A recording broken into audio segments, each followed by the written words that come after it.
Welcome to the SITREP School of Strategy. Whether you're brand new to this program or you're starting over to rebuild your foundation, this is where it begins. Not movement, not awareness, not positioning, but your aim.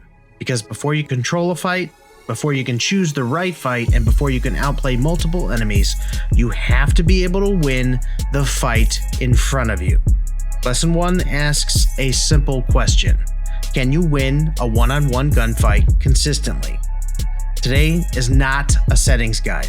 If you need that, my latest settings breakdown is linked in the description below. Today is about mechanics and discipline. I divide it into 3 parts: passive aim, corrective aim, and reactionary aim. Your aim is the central pillar of the entire 8-part course that I have developed. If your passive aim isn't where it needs to be, everything after this suffers. Your movement, your positioning, or your game sense will not save you.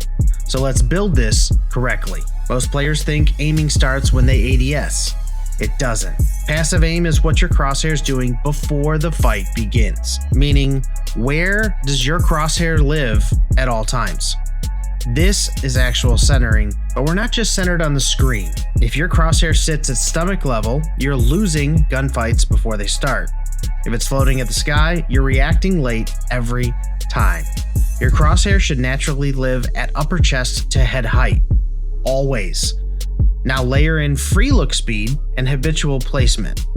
When you approach a choke point, your crosshair should already be placed where a head will appear. When you clear a room, you're not sweeping wildly. You're snapping from one high probability angle to the next, already at head level. When you move through open space, suspecting threats, your crosshair should track likely cover points like windows, head glitches, and rooftop edges. Great passive aim reduces reaction time. If this is sloppy, the next 2 sections become emergency repairs instead of refinement. Corrective aim begins once the shots are fired. Now we're dealing with recoil control, distance, and timing. Every gun has a natural, unique vertical pattern. Some pull straight up, some pull up and to the right, some snake unpredictably. If you're not consciously controlling recoil, you're letting randomness decide fights. Recoil pull down must match the weapon. Close range, more aggressive control. Long range, micro adjustments. Smooth input, don't overcorrect. Now distance changes everything. At mid to long range, you're not just controlling recoil, you're also leading your shots. If a player is sprinting left to right, you're aiming slightly ahead of their movement.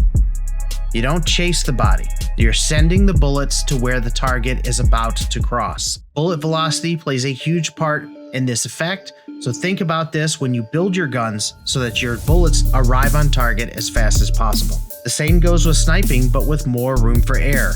Even longer distances, which means more travel time. And with a single shot, you have to hit your targets. Timing is everything. Don't rush the shot. Stabilize, predict the movement, and then fire with intention. Corrective aim is controlled aggression, not panic dragging.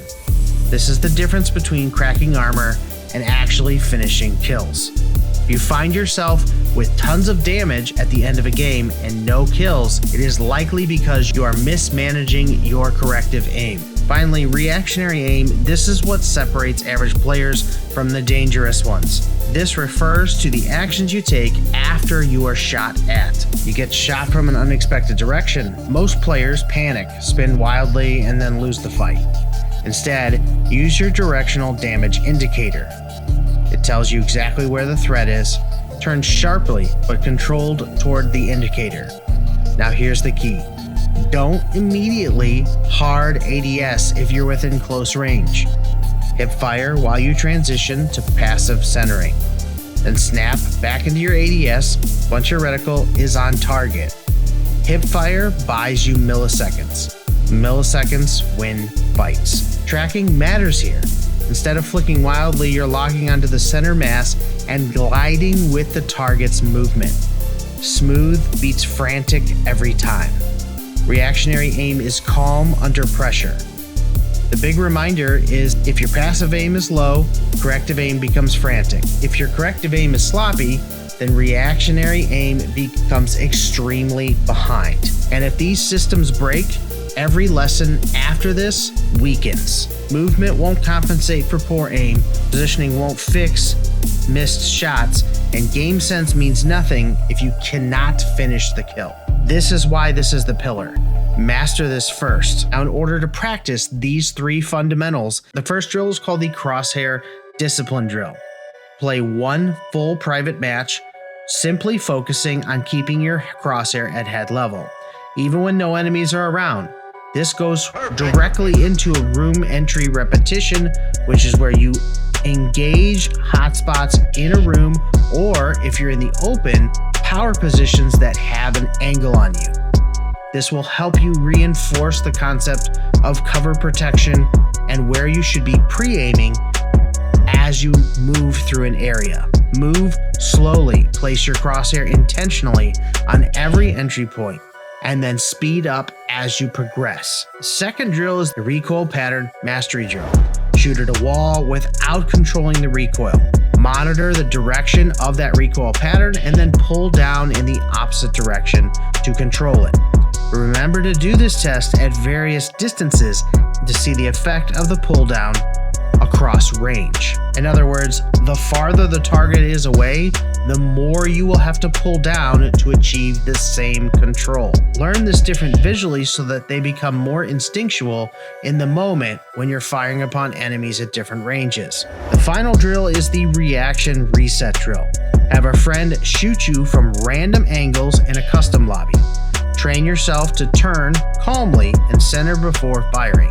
Remember that your free look speed is the faster avenue to turn towards that indicator and then ADS. We will address this tactic thoroughly in the movement section of the course. This completes lesson 1. Before moving forward, ask yourself honestly, can you consistently win the fight in front of you? If the answer is not a consistent yes, stay here, build this.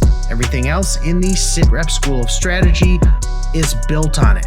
For students, if I've sent you back here, I want you to reassess the fundamentals. If I've sent you back to this video, it's because I truly believe that you need to practice these particular skill sets more often. For those of you that are comfortable with this exercise, strap in because lesson 2 is all about movement.